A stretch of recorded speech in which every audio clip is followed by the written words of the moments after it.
in the book of Numbers, in the book of the Midbar, and then we're going to move to Deuteronomy.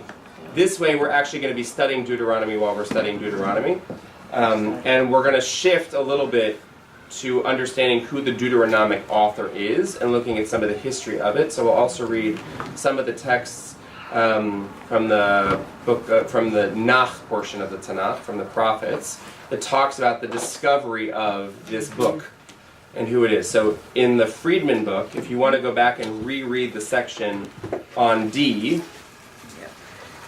which is chapter 6, and also chapter 8. Which? The other. The other book. Oh.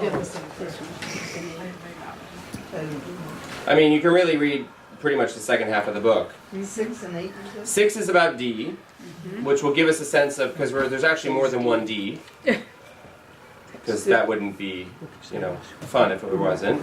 I think that also the part about chapter 12, the court of King Hezekiah, is also worth rereading, if you haven't done so.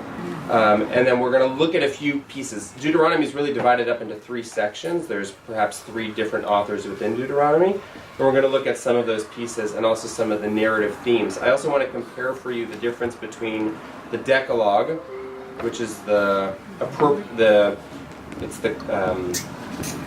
critical and academic term for the 10 Commandments, because it's not really the 10 Commandments, Aseret HaDibrot, or the 10 sayings, or the 10 pronouncements. So we're going to compare Exodus and Deuteronomy. We're also going to spend some time looking at the Shema, and why the Shema is there, and what its purpose is from a theological perspective, because the Shema, in a similar way to what we have in parts of Exodus, really focuses on the oneness of God, which is actually may or may not be oneness in terms of monotheism, but maybe oneness in terms of monolatry, meaning one God kind of over all other gods. Can you give those chapters again? 12, 15? 16, 18, 24, 20... 6, 8, 6, 12. 6, 8, 12. Whatever. 8, 8 and 12. and 12. Thank you. Okay. I think the plan will be to do this up until about the 3rd week of August. We will then take a couple weeks to do some pre-high holiday work. And then in the intervening weeks between Rosh Hashanah and Sukkot, we'll finish Deuteronomy and bring the class to a close. And then after Sukkot, we'll start a new class. You know what that will be? I was hoping you would tell me. So Ellen, what are you teaching next year? Although I would be open to ideas about something. There was a request to do something about the end of life, afterlife, etc. But I don't know that that's a full year. If it is, it would be Morbid. morbid. Too much. I think people would be dying to finish it Yeah. quickly. Yeah. So yeah, but I'm happy to do like a short 2 or 3 part thing on it. But How about now? Nachman Meuman, you're talking about prophets. Prophets and... We did prophets, although we could do a whole class about the Megillot, which is interesting. That would be the book of Jonah, the book of Esther, the book of Ruth, the book of Lamentations, the book of Ecclesiastes, the book of Song of Songs. How about halakha? Jewish law? How dare he? We could do Jewish law. Not necessarily in support of, but a discussion of halakha. I like Jewish law. So we could look at Jewish law and look at a couple of different... From a conservative approaches. perspective, though. Not necessarily from a There's actually an interest... So orthodox perspective. So Arnie Eisen, who's the chancellor of the Jewish Theological Seminary, was at Ojai over Shabbat. And some of you probably know he is a Bay Area native. He used to go to Willamette. He was on faculty at Stanford for, I think, 2 decades or something like that. He's offered to come out and teach. He's also offered to do something with us kind of over Zoom here. That'll be fun. And he speaks really well about not just sociology, which is his personal background, but also about the conservative movement. So we could do something about law, what law looks like, how it's put together. We could study some different kinds of law, like Maimonides has a very interesting section of the Mishnah Torah that's not law, and it's one of the reasons that he's criticized as a legal scholar, because he actually puts in wisdom about how to live. And remember, Maimonides, what was his profession? He was a doctor, so the whole section, Hilchot Deot, is all about kind of health and wellness stuff. Well, I once years ago took a class on Maimonides. Would that be helpful? For Maimonides, sure, because we could study the Guide for the Perplexed and the Mishnah Torah, and the man was a prolific writer. Or we could do segments on different halachic thinkers and the philosophy of law and stuff like that. You know the program Genius? They focus on different geniuses. The National Geographic. So last year they did Einstein, this year they're doing Picasso. So we could do kind of that thing you're just saying is that Some Jewish geniuses? take a 3-month or 2-month unit and then on different. Do they have to be self-proclaimed geniuses or people that we label as geniuses? Well, That's interesting. They have a series of movies. They cover people who generally are considered geniuses. Cool. Yeah? Have you done a course on Nope. Psalms?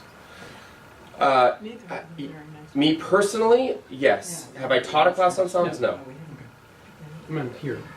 No. And if I did a course on Psalms, then I would want to bring in Benjamin Summer, who is a professor at JTS, really an expert in critical scholarship of writing the Bible, an amazing teacher. He teaches a whole class about Psalms. I actually took a class in Israel on Psalms, which was amazing. But we could bring him in as a scholar in residence, kind of thing. So many ideas. Yeah, a lot of ideas. Psalms is a fascinating thing. But that's going to be much, again, that's text-based. Why? Why is it? What? You're on camera. Why is Psalm so interesting? So there are different kinds of Psalms. And by that I don't mean just that the words are different, but there were Psalms that were written as Psalms of praise. There are Psalms of mourning. There are Psalms of war. Psalms, there's I think 5 different categories of Psalms, of types of Psalms. Psalms are often attributed to which king? David. But most likely were not written by King David. And so we'd have to figure out what that's all about. There's some wisdom literature that's within Psalms. It must be Solomon. Say again? Then it must be Solomon. Could be. Psalms are actually, they often give voice to emotion that we lack words for. Psalms are perhaps one of the most ubiquitous texts in all faith traditions. I remember when I was a chaplain, my first time as a chaplain at Bellevue Hospital, the book that we were required to have when we went to visit patients were Psalms. Right? There are Psalms that are all about being in the depths. There are Psalms that are all about being in the heights, right? Like Shir Hamalot, right?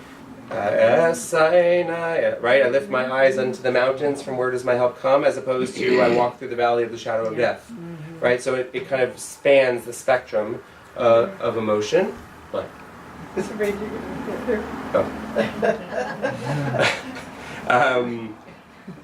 There's Psalms like, for example, this weekend for Tisha B'Av, which starts Saturday night. There's the Psalms of like by the waters of Babylon, and they convey utter loss and pain and desolation. We use Psalms as a substitute for things when we don't have language. Right? At funerals, Mishaberachs, Birkat HaMazon, all kinds of different things. There's 150 or 154 Psalms. In the canon there's 150, but there may be these other hidden Psalms. There are Psalms that are alphabetical. There are Psalms that are attributed to people like the sons of Korach, which are weird. Like, why would you attribute a whole psalm or a series of psalms to the children of a guy who was swallowed up by the earth? So it's a fascinating piece of literature. Do other religions have different psalms than ours? Ours are the canon. Okay. They might have a slightly different numbering. Yeah. By the way, I actually think that the most beautiful part of liturgy, which is the part that nobody shows up for, that's the part at 9:30. That's the nicest part. That's what I'm saying. The most beautiful part of liturgy It's the only reason I come is in. Psuke de Zimra. Yes. And Psuke de Zimra is It's all Psalms. 98% Psalms. Yeah. It's the Right? nicest All of the part. Psalms that you know. Yeah. Right? Ashrei, Yeah. right? Ashrei Oshrei Beitecha Ojalu Chased, right? Or, which by the way is the one song we make every bar mitzvah kid learn, Yeah. right? Hallelujah, hallelujah, hallelujah, or any other melody of it. Those are all psalms that are in liturgy. So, I mean, I'd be happy to teach psalms if that's what people want to do. Oh, it's a lot to chew on. And There's also, do any of you like poetry? So Psalms also has a lot of literary structure to it. So we would learn things about chiastic structure, if you know what a chiasm is in literature. There's a lot of theme and metaphor and analogy and simile and whatnot. But I mean, we would not study all 150. Take a little sample. So, Sample of Psalm. some of what? Psalm 8. All right, think about it. You don't have to tell me right now because we're going to finish the Bible. Okay, let's turn to chapter 13 of the book of Numbers, please. Page 840, 841 in the red Humashim. And page 262 in the Friedman.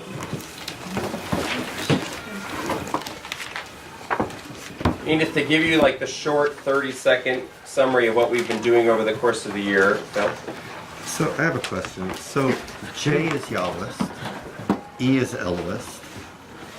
P I used to think was Yahwist, but now I don't think so. I think it's a mixture of Yahwist and Elwist. So, Enid, to give you just a quick summary of what we've studied over the course of the year, Take notes because there will be a test. we've made a leap to say that the Torah, at least the way that we have it, while there may have been some divine influence or divine partnership in its creation, was actually the work of human beings. And that the Torah was actually a series of documents or fragments or stories that were woven together by one redactor or a group of redactors, the editorial board of the JPS commentary or whatever, who strung it all together to create what we call the 5 books of Moses. One theory is called the documentary hypothesis, which says that the Torah is actually written as a compilation of 4 different documents, J, E, P, and D. J stands for Y, stands for Yahweh, Yeah. which is the reference to the use of the God's name of Adonai. E is the Elohist, which is often the God Elohim. P is the priestly, and D is the Deuteronomist.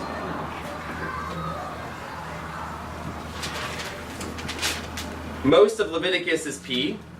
Most of Genesis is a combination of J and E. Exodus is a mishmash. Numbers starts as P and then moves back into J and E. And Deuteronomy is almost exclusively D, with some subcategories. P, though, there's an argument to be made that chapters, I think it's 1 through 16, and then 17 on, that 1 through 16 is actually P, and 17 on is H, the holiness code. And the way that we can tell that is because in the literature it will say something like, do such and such because God is holy. Kadoshim to ki kadosh ani Adonai. Anytime you have that word kadosh over and over again, it's giving us a direction of what to do based on some act of holiness by either doing the act or by emulating God through that act. And so we're in the middle of Numbers. We're looking at the story of the spies, of the scouts. And the good news about looking at this story is that not only are we going to look at the story here, but we're actually going to look at the story also at the beginning of Deuteronomy. What does Deuteronomy mean? The second telling, not second coming, second telling. All right? Does anyone know what the other name of Deuteronomy is? The book of teaching. Mishnah Torah. Right? The Mishnah Torah is the book of teaching. Right? So there's actually the story of the scouts comes up again at the very beginning of the book of Deuteronomy. This week. Okay? So good timing, right? Yeah. Okay, so if you look for a moment at this book, Enid, do you have a copy of it? Do you need a copy of it? Do you want a copy of it? Can someone Yes. share it with her? Do you have a copy, Gary? I have a copy. Okay. So you'll notice if you just look at the beginning of chapter 13 on 262 and 263 that you'll see a colorful sketch of the story of the Scouts that is both P and J, kind of woven one to the other. So I actually want to read this story in Friedman for the moment. And I want to read it in two different ways. So I need a J and I need an E. I'm sorry, a J and a P. Can someone like to be P? I didn't ask if I had to go. Okay, Barbara, please be P. And will someone please be J? Stan. All right, so Barbara, what I'd like for you to do is I'd like you to read the P story. Only the blue. In 13. In 13. So you're going to read verses 1 through 17. Yeah, I'm going to jump. And then you're going to jump to page 263 to the blue. Everyone got it? Yep. Okay, great. Okay. Go. Here's the P story. And Yahweh spoke to Moses, saying, Send men and let them scout the land of Canaan that I am giving to the children of Israel. You shall send one man for each tribe of his fathers, every one of them a chieftain. And Moses sent them from the wilderness of Paran by Yahweh's word. They were all men who were heads of the children of Israel, and these are their names. For the tribe of Reuben, Shammua son of Zachar. For the tribe of Simeon, Shaphat son of Hori. For the tribe of Judah, Caleb son of Jephunneh. For the tribe of Issachar, Igal son of Joseph. For the tribe of Ephraim, Hoshea son of Nun. For the tribe of Benjamin, Palti son of Raphu. For the tribe of Zebulun, Gadiel son of Sodi. For the tribe of Joseph, of the tribe of Manasseh, Gadi son of Susi. For the tribe of Dan, Amiel son of Gamal. For the tribe of Asher, Sethur son of Michael. For the tribe of Naphtali, Nabi son of Vopsi. For the tribe of Gad, Geuel son of Maki. These are the names of the men whom Moses sent to scout the land. And Moses called Hoshea, son of Nun, Joshua. And they came back from scouting the land at the end of 40 days. And they went and came to Moses and to Aaron and to all the congregation of the children of Israel to the wilderness of Paran at Kadesh. And they brought back word to them and all the congregation and showed them the land's fruit. And they brought out a report of the land that they had scouted to the children of Israel, saying, The land through which we passed to scout it, it's a land that eats those who live in it. And all the people who we saw in it were people of size. Keep going into chapter 14, please. And all the congregation raised and let out their voices. And the people wept that night. And all the children of Israel complained at Moses and at Aaron. And all the congregation said to them, If only we had died in the land of Egypt, or in this wilderness if only we had died. And why is Yahweh bringing us to this land to fall by the sword? Our wives and our infants will become a spoil. Isn't it better for us to go back to Egypt? And Moses and Aaron fell on their faces in front of all of the community of the congregation of the children of Israel. And Joshua, son of Nun, and Caleb, son of Jephunneh, from those who had scouted the land, had torn their clothes. And they said to all the congregation of the children of Israel, saying, The land through which we passed to scout it, the land is very, very good. If Yahweh desires us, then he'll bring us to this land and give it to us, a land that flows with milk and honey. Just don't revolt against Yahweh. And you don't fear the people of the land, because they're our bread. Their protection is turned from them, while Yahweh is with us. Don't fear them. And all the congregation said to batter them with stones. And Yahweh's glory appeared in the tent of the meeting to all the children of Israel. Okay, let's stop there. That's story number 1. What happens in story number 1? All the two of the scouts say it's a terrible place. Okay. We're going to be eaten and the big people, and they want to go back, but why did they ever leave? And then the other two scouts, Joshua and Caleb, say, no, it's a good place, a land flowing with milk and honey, and Yahweh will protect us. Got it. Anything else? Yep. But the important thing here is who sends the scouts. And Yes, so tell me about who sends the scouts. Yahweh spoke to Moses saying, send men. So it sounds like it's Yahweh. Yes, according to this story, which is really important because we're going to look at the Deuteronomic one in a minute, God, specifically Yud-Heh-Vav-Heh, says to Moses to send the scouts. By the way, we have a list here of who goes. And not only do we have a list of who goes, we have one from every tribe. Not only do we have one from every tribe, we have one dude, we'll call him Hosea, who gets a name change right before he goes on a trip. What's his new name? Joshua. We don't know why, but we just know that he gets one. Okay? And by the way, just to show it to you on the board, There's no Levi. Right, that's his name. but they don't have. What does he get added? A Yud. They are group, right? Right? Yud-Heh-Vav-Heh. But notice who wrote this particular part of the tradition? P. So we have a little bit of a question mark here about what's going on. Now let's read story 2. Can I Yeah. ask a question first? One thing that confuses me is... Only one? Oh, yeah. Okay. One At right this at moment. this At this moment, yeah. Is Caleb, Yes. What about Caleb? son of Nun of the tribe of Judah, it says here, right? So Joshua is the son of Nun. Jephunneh. Son of Jeff. Yephunneh. Yeah. Jephunneh. Yeah. So, well, the question is, what tribe is he from, and who is he? Because elsewhere in Numbers, he's described as a Kenizzite. So, Caleb is from the tribe of Judah, and Joshua, the son of Nun, is from the tribe of Ephraim. Yeah. So I was talking about. You're talking about why Caleb is later called the Kenite? Yeah. That's a more complicated question, and we should talk about that one later. Okay. And there's Because no, actually there's a relationship between the Kenites here and Jethro.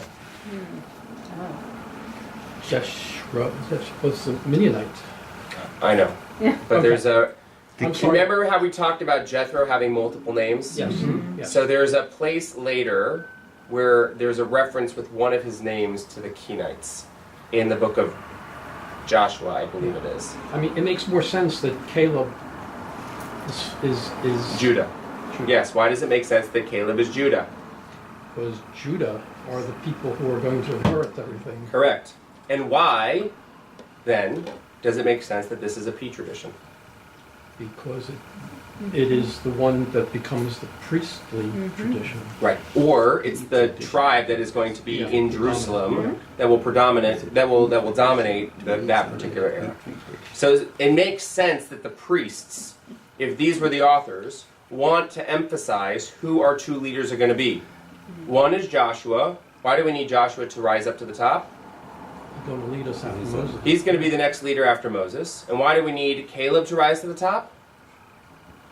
That's a good question. He's the Ephraim. He's the northern kingdom. Caleb is not. Caleb is from Judah. Oh, that's right. I'm He's sorry. the Right? scout. He's the scout that will become the heir apparent, if you will, to Judah, which is the southern kingdom. So it's important for the priest. One of the things that you're going to notice when we just read when we read the J version of the story, there's no names. We don't have a lineage or a group of people that are being listed as who the scouts were. So priests want you to know who these people are. You're shaking your head at me. For the tribe of Ephraim, Hosea, Yes. son of Nun. Yes. He's from Ephraim, yeah. Joshua's from Ephraim. Joshua's from Ephraim. Correct. Yeah. Yes. Okay. But we need Joshua for a different reason. Right. Because Joshua is going to become the person who takes over for Moses. Right. there are no Levites. Correct, there are no Levites. How come? Good question. Why not? They need to be in the kitchen on Thursday morning. That's Thank right. you very much. The Wait. Was that a personal attack? No, I'm revering her. Why are there no Levites? Well, They don't have land, so They don't have land. But look what happens in the text. In verse 8, we have to the tribe of Ephraim. In verse 11, we have to the tribe of, look carefully, Joseph. Joseph to the tribe of Manasseh.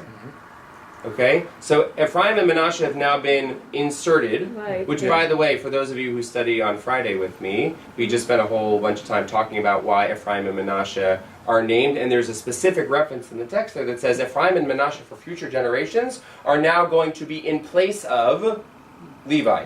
Right? They're going to take over and assume that responsibility and also replace Joseph. But what's the problem with Menashe?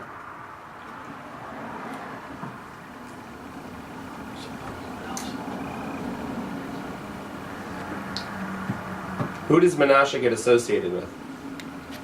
The northern kingdom. But more specifically, where does Menashe end up living? Always on the other side. They're on the other side of the Jordan. Yeah. Okay? The And other as a side. result of living on the other side of the Jordan, or in the northern kingdom, they're excluded in a certain way. And what does his name translate to again? What does Menashe translate to? You mean what does it mean? Yeah. I'd have to go back to Okay. the naming to remember. I'll So go you're back. saying that the Levites aren't mentioned because they're not going to have a Sorry, I section of actually remember. land? Ephraim is about being fruitful, and Menashe is about overcoming his woes and sorrow In a foreign land. in a foreign land. Yeah. Mm. Say again. So are they excluded because the others are inserted? I mean, I still don't. Is who excluded? Levites. Levites are Because they're not. correct. They've been removed because they're not going to be landowners or land dwellers. Okay. They're going to be in Judah, and so they don't get a representative. Okay. And in place of them, because remember, even though we don't have, if you just think about the encampment, at this point in the encampment, where are the Levites? In doing what? Where do they work? In the temple. In the Mishkan, in the tabernacle, in the portable tabernacle. So even at this point, even though they haven't been assigned land, the Levites already have their specific role and function from Leviticus. Yeah. But P wants to downgrade the power, the status of the Levites. Yes. So there's another reason for excluding them is because P doesn't consider them. Depends which priest you're talking about, which Levites you're talking about. They want to downgrade the Mushite Right. priests As opposed to the Aaronite priests. as opposed to the Aaronite priests. Yeah. Good. It says Yahweh spoke to Moses and send men. It's Moses who's deciding who goes. Yes, Okay. at least according to the text. Right, yeah. Okay, let's read part 2 of the story. Which, by the way, this is one of those stories that you kind of read and you're like, didn't I just read this? Okay, but there's some very important subtleties that are different. So Stan, please read starting verse 17. You can read from the beginning of 17, but we might call it 17b if you Right. wanted to. First, the redactor. And Correct. Moses sent them to scout the land of Canaan. Okay, so what do you notice already that's different? Moses It's saying, Moses who is sending the troops, or the scouts, not God. But well, Verse 3 says Moses sent them. Yes, it says exactly. but what does it not say? It doesn't say God told comes- Moses That's to do right. this. That's right. Well, it's important because when we get to Deuteronomy, we'll see who sends who. And I said to them, go up there into the Negev, and you shall go up to the mountain and see the land, how it is, and the people who live in it, on it. Are they strong or weak, or are they few or many? And how is the land in which they live? Is it good or bad? And how are the cities in which they live? Are they in camps, or are they in fortified places? And how is the land? Is it fat or meager? Does it have trees or not? And exert strength, and take some of the fruit of the land. And it was days of the first grapes, and they went up and scouted the land from the wilderness of Zin to Rehob at the entrance of Hamath. And they went up into the Negev, and they came to Hebron and Ahaman, Sheshai, and Talmai, and offspring of the giants. The offspring of the giants were there. And Hebron was built 7 years before. That's, by the way, that's Posey and Crawford and whatever. Yeah. The offspring tribes. And Hebron was built 7 years before Zoan of Egypt. And they came to the Wadi Eshcol, and they cut a branch, and one cluster of grapes from there, and carried it on a pole by 2 people, and some pomegranates, and some figs. That place was called Wadi Eshcol, on account of the cluster that the children of Israel cut from there. And they told him and said, we came to the land where you sent us, and it's flowing with milk and honey, and this is its fruit. Nonetheless, the people who live in the land are strong, and the cities are fortified, very big. And also we saw the offspring of giants there, Amalek Amalek lives in the land of Negev, and the Hittites and the Jebusites and the Amorite live in the mountains, and the Canaanite lives by the sea and along the Jordan. And Caleb quieted the people toward Moses and said, "Let's go up, and we'll take possession of it, because we're able to handle it." And the men who went up with him said, "We won't be able to go up against the people, because they're stronger than we are." And we saw the Nephilim there, sons of giants from the Nephilim, and we were like grasshoppers in our eyes, and so were we in their eyes. Just read one more verse.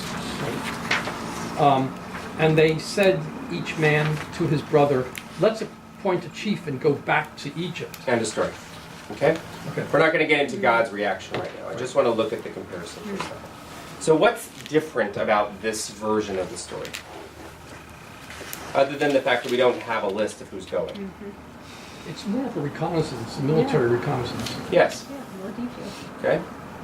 By the way, that's the difference between when we call it a scouting mission versus a spying mission. Right? The word in Hebrew is actually miraglim. And miraglim are the people who walk on their regel. What does that mean? Legs. On their legs. But a miragel in modern Hebrew is a spy. Right? If you, anyone ever heard the story about Eli Cohen? The famous Israeli spy who got taken in Syria and whatnot. So in Hebrew, if you were talking about Eli Cohen, he would have been referred to as a miragel. Right? He was a spy. But it could also be one who goes and scouts out the land. So there's a difference in purpose of the mission. What else do we notice? Well, they take the fruit and they come back and they like the land. Yes. They said it's wonderful. Yes. The money, it's great. They're just afraid that they won't be able to Good. conquer these big. As opposed to what happens in the other story?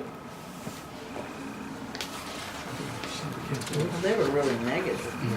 Okay. They didn't think bring it was- any reconnaissance, so the green version, it talks a whole lot about the details of reconnaissance. Yes. Is Yes. it this, is it fortified, it spells out all those, Yes. whereas in the other one it was spelling out who's going. By the way, who is the person who prompts them with these questions? Moses. Moses does. Evidently Moses is asking, Okay. telling them, instructing them as to how to conduct the reconnaissance. Right. So I want to point out for you a moment of why we know that this is a redacted text. All right, if you look at verse 17 for a second, you'll see that Friedman shades it. The reason he shades it is not just because it's a redaction, but because it's actually a repetition. It's almost verbatim, verse 2. Verse 2 says, "Send men and let them scout the land of Canaan," and I'm giving the land of children of Israel. And this one says, "And Moses sent them to scout out the land of Canaan." Friedman says that whenever you have a repetition like this, or scholars say, whenever you have an almost identical repetition like this, it means that the text is actually redacted, and we're repeating a piece of the text To connect. as a way of trying to connect one with the other. He actually gives it a name, if you look on the bottom line of the note. A panalepsis. This is a tool that the redactor uses as a way of trying to bring two different streams together. But if you were sitting in shul on Shabbat, and you read it to yourself, you wouldn't notice. What you might notice is, didn't I read this before? It sounds vaguely familiar. All right? The other thing that we see is that each part of the story brings about different details. The first part gives you a whole list of who's going, and the second part says, these are all of the things you need to do when you go there. On some level, that makes perfect sense. Yeah. Let me give you instructions about what to do. I want you to go to the store. I want you to drive this way. I want you to do this. I want you to do this. Oh, by the way, once you're at the store, these are the things I need you to get. So from a reader's perspective, it seems like one narrative. They've done a really good job of smoothing over the edges. However, there's a different objective. And the response of that objective mirrors what the first part of the text asks for. Right? In the first part of the text, it's all of the people that come back. And then the scouts talk about very specific things. And we highlight those two individuals, Caleb and Joshua, who give us what we need to know. As opposed to Moses saying, here are a bunch of questions. And they come back with the answers to those questions. Now, what is it that they come back with? What do they see in the land? Who's there? Nephilim. The giants are there, not the cubs. I'm sorry, Lou. Right, but the giants are there. What else? Who else is there? Well, they name all the other Amalek. peoples. Good. Who's Amalek? He's been blot out He's the one. He's Yes, it is our enemy. When do we first meet Amalek? when we leave Egypt. Yes, when we leave Egypt. There's a whole battle that ensues. Right after we leave Egypt, it's that story about Moses having his arms being held up, and every time that they start to dip, they lose. And every time they win, or he holds them up, they win. And one of the people who's actually holding up his arm is Joshua. Okay? So we have a little bit of a repeat. Who else is there? The Amorites. The Amorites and the Jebusites and the whatever and the blah, blah, blah. All of the mishpacha, right? All of the people that we're supposed to worry about when we get there. all the stones. So, who said before that they actually like the land? Somebody said that they like it. It was Barbara, I think, right? That they like the land, flowing with milk and honey. They like the fruit. They whatever. They do like the land. It's the people that They're scared out of their minds. Yeah. How on earth are we going to do it? In the other story, what's the response to the fear? What do Caleb and Joshua say as heroes? Let's go up. Let's go up. Let's do it. Let's- Why? God's with us. God is with us. Which God? Yahweh. But who's the God in the J story? It isn't mentioned. Yeah, in the J story. It's Yahweh. Is it? It's written by Yahweh. But is there a God mentioned? No. No.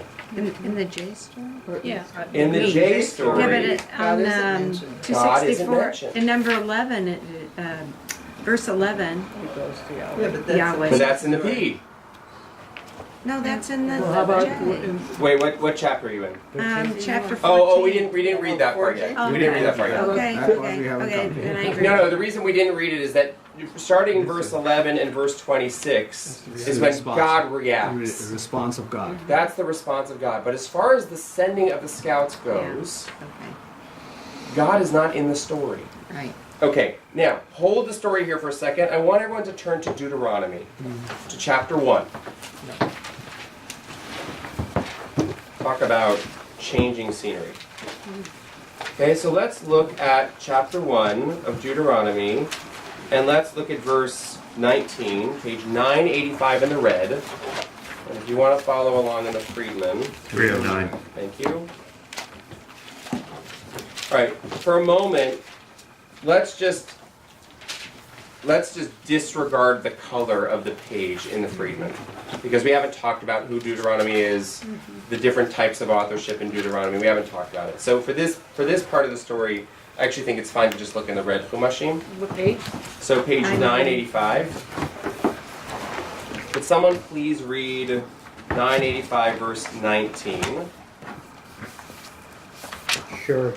Thank you, Lou. How far? Just keep going. Start with 19, and let's go through verse 33.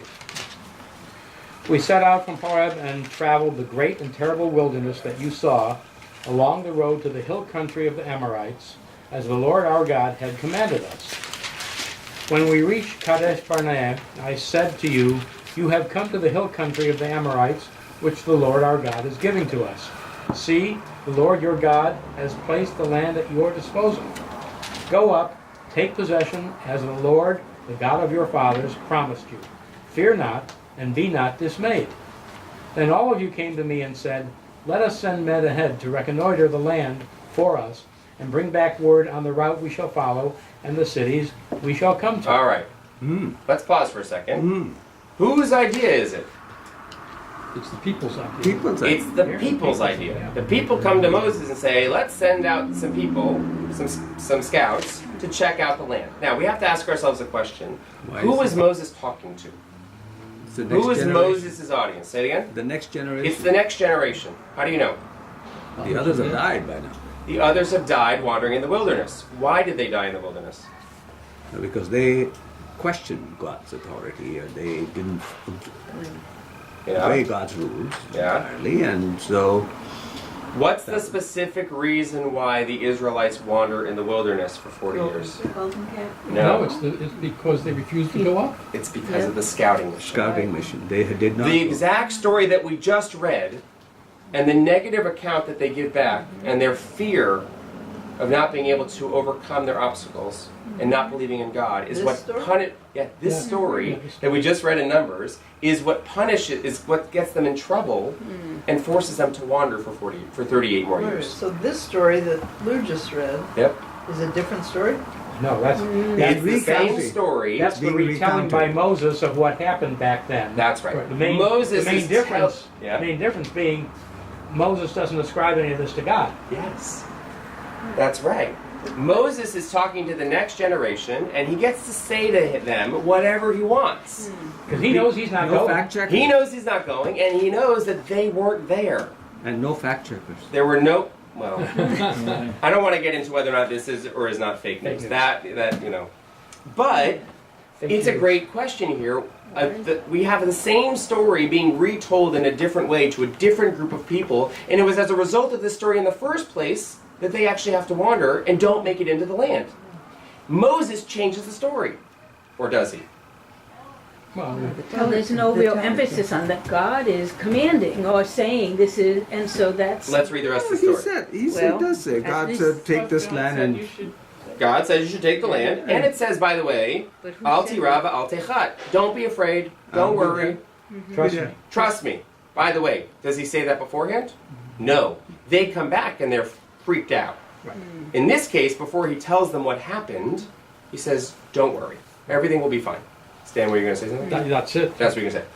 Go ahead, Lou. Okay. I approved of the plan, and so I selected 12 of your men, one from each tribe. They made for the hill country, came to the Wadi Eshkol, and spied it out. They took some fruit of the land with them and brought it down to us. And they gave us this report.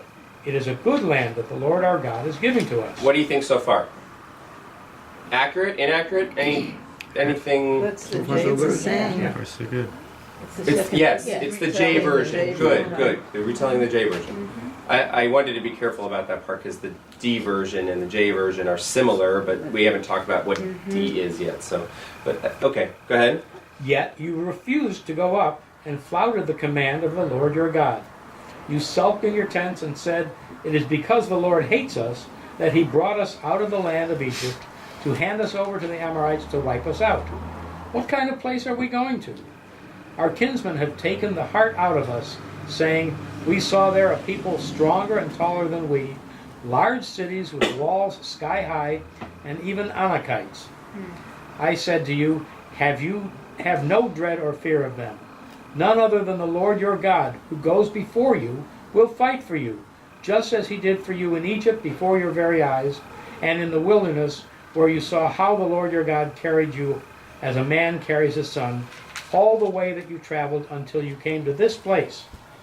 Yet for all that, you have no faith in the Lord your God, who goes before you on your journeys to scout the place where you are to encamp, in fire by night and in cloud by day, in order to guide you on the route you are to follow. Okay, yeah. Well, it really seems like this is very different in the sense that it's sort of saying, giving the explanation to the people as to what they did to cause them to be. So it's a very different take. It's Totally. almost like than the other stories. Right. Than And we the- didn't read part 2 of the story Okay. from Numbers, which is when God gets pissed. And if you Right. turn the page, it actually talks about God getting pissed. But this is more about the people. It is about the people. So what's the goal of Moses' message in Deuteronomy as opposed to in the book of Numbers? Remember, in Numbers, we have 2 stories that have been woven together. One is J, one is P. They each have their own goals. Emphasis. What's the goal of P? The people, the leadership. Leadership. Good. What else? Any other goals? Legitimize the role of the priest. Good. Legitimize the role of the priests and the tribes of Judah and the tribes Who's of going to Judah. be later? Right. And who's going to come later? Good. What's the goal of J? Glorify It's God. the- Glorify God, specifically Yahweh, with the exception of the fact that Yahweh is not mentioned there. yeah. But what else might be the goal of it? Really describes That's the the- land. this- I mean, Describe the land. I actually think it's to take Yahweh out of the story. because it's not. Because God isn't mentioned until the reaction. As if to say, it's not God's fault. It's the people's fault, which may mean that what Moses is retelling in Deuteronomy is right. Did everyone follow that? Moses is saying, Are you sure? you blew it, it's time to get your heads out of your rear ends. At least from the first part of the story of Jay, you might think that this had nothing to do with God. Yeah. And so the reason it's written by Jay is not because Jay wanted it, it's to protect Jay. And so what Moses is doing in the Deuteronomic retelling is he is retelling the story to the next generation to say, I want to warn you not to do what your ancestors did. Did everyone follow that? Yeah. It's not really the ancestors because they're just the same generation. No. And there are some common. They're not the same generation that left Egypt for the Not most same. part. But Joshua and Caleb are there, right? That is correct. So they heard both parts. I mean, if they, At least in the Torah they're there, right? Historically there in speaking, both that's another places. story. And Moses is also blaming them for him not going into Israel. Yes, okay. That's a whole other piece that we will have to look at when we get to Deuteronomy, because one of the objectives of Deuteronomy is Moses venting. yeah. Okay, Moses has a lot of built-up anger, Yeah. and he needs a healthy way to get rid of it. I don't know if this is the healthy way, but he at least Needs a he at way. least makes an effort and lets you know that he's pissed. But on some level, okay. I think he's saying to them, no matter what we find and encounter, just figure out how to deal with it, but have faith in God. Yes. It may look bad, but don't lose your faith. Yeah. And that's ultimately why they get punished. The reason they wander in the wilderness for 38 more years is because of what you just said, Barbara. It's not that Caleb, they actually saw the same thing. One goes into a little bit more detail than the other, but they actually saw the same thing. The difference is that Caleb and Joshua says, okay, it's tough, but we can do it. We just have to have faith in God. And the others are kind of like, Faith in let's go back ourselves to and Egypt. God. Yes, in ourselves and in God. And the others are kind of like, let's go back to Egypt. But you know, that's interesting because they didn't have any confidence in themselves either. Yeah. I mean, Yeah. And by the way, that's one of Moses' biggest challenges as the leader. How can I motivate people to have faith in God if they have no faith in themselves? Right. All they want to do is go back to Go a back. system that they had faith in once before, even though that wasn't a great well, system. they either. knew it. It was familiar. No. Sure. Does this group know what really went on in Egypt? Or are they far enough removed? They knew that for a time things were okay in Egypt, but they don't know what the ultimate outcome was. So I would venture to say no, they don't know. I would say Joshua and Caleb probably knew Yeah. because they were there. But it had been 38 years. And that's what I'm saying. Almost Joshua and Caleb. I'm gonna They've gotta regret convince this us all. question. But how many of you remember the specifics of stuff that happened 38 years ago? Yes. And I'm gonna have to exclude Adam and myself from this one. Right. 38 years ago. You might remember a story. Right. I might be able to say to you, oh, 38 years ago you went to Hawaii, Right. right? And you probably did something similar that you've done the other times you've been to Hawaii, or some other place. But could you tell me the specific details of you might have, like if 38 years ago there was a car accident, or 38 years ago there was a major event in your life, like maybe. Well, I think the answer is there are some things we remember vividly, but there are other things we don't remember. And why you remember some and not others Correct. probably has to do. And by the way, what you may remember or how you may remember it may be the way you remember it, but it may not have been the way that it happened. Yeah, exactly. As they think back, they're distorting. That's But right. it's not even a need to remember because people are talking about what happened. I mean, you're talking about, passing down of information. I mean, you can't, why wouldn't that be happening? Right. Well, And- it was all oral then, whereas today we have records that show either written or, No, but what we are photographic trying to records. remember, have them remember is the fact that things were tough under, Right. and But that's There's These another people underlying don't question. know Oh, I'm Which- sure that their parents and all that must have told them many, many times over the past. Maybe, maybe not. That's why Look you at have the different Holocaust versions. survivors. How many did not tell their children what they suffered through? Right. Those who survived. Right. Well, isn't that why we have them on all the different colors? Because all the different people remembered it slightly Differently. differently. I mean, that's one That's option. I kind of like to orally. think that a kid took this with a crayon and started. I wonder, though, if there's actually a different piece, which is what is Moses' goal? What's the redacted? Can we, What? Yes. Yes. So that's What's the that's the question behind what I'm asking. But if we want to look at it and say that this is Moses who's speaking, what was Moses' goal in saying it the way that he did in Deuteronomy? To not run away. He Right. wants them to we're, have faith in God. He At the wants them very to take least, if on the I can't go challenges. in, try to learn from all the things I dealt with as a leader and get it right. Yeah. But now, it's a parallel situation. And, you know, instead of sending scouts up, we're going to send all the people across this time. And if you don't have any faith, if you have as little faith as the ancestors did 38 years ago, when you go in and you're now facing the Jebusites and the Perizzites and the parasites, There probably were. then you know, Parasites. you're going to be cursed just the same way they were. can Yeah. we turn a little bit toward the issue of the fact that we're talking about in these stories a retelling of events that happened maybe 600 years Yeah, earlier. so- And what is the reason? What is the reason that the people who are compiling the Bible at the time that they are, why are they including all these stories? Great. What's that? So I do want to do that. I didn't want to do it today because we haven't talked about the historical connection or story underlying Deuteronomy. So we need to talk about when Deuteronomy was written, who wrote it, what their goals were in writing it, and what the political backdrop is of it. Because you're right, you are 100% right. There is a goal in mind of the Deuteronomic author in writing it this way, especially if it happened 600 years after the fact. And we're trying to rationalize why the things that happen based upon the text. But we really don't know whether or not any of these things really happen. But there is something that we do know, which is that the guy who finally wrote it down had a reason for writing it down, but he wrote it down, is it fair to say 600 years after the... Yeah, sometime somewhere between the 8th and 6th and a half century, yeah. Sometime between in the 700s, 600s BCE.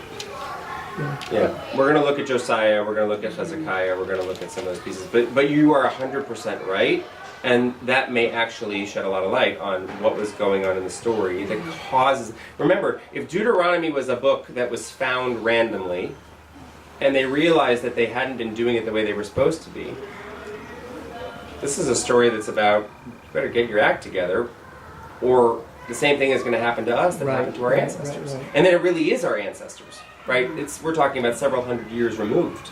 And this is a time when they're still being attacked by the Assyrians on the border, and we're talking about how do we get the people to fight the Assyrians, Yes. to stand up to the Assyrians. Yeah. That's what this is about, not the... Yeah, because the writers know that the Israelites got to the land. Correct. They're in the land. They're they there. know they got But it. at this point, actually, then the story becomes we have a threat that's coming to us from the north. And here we are, we have Joshua and Caleb, specifically Caleb from the tribe of Judah, who has survived. The Judahites have survived. The southern kingdom has survived. And if we don't get our act together, we're going to fall like the northern kingdom did. And we were able to defeat giants in the past, Yes. and we do it again. So that's the reason why it's cool to study the Torah from a critical perspective, because now you've just put together all the different pieces. So we're going to do it again. So I'm glad you brought it up. But yeah, that's exactly it's a great way to read it. Okay, cool. Thank you. See you all next week.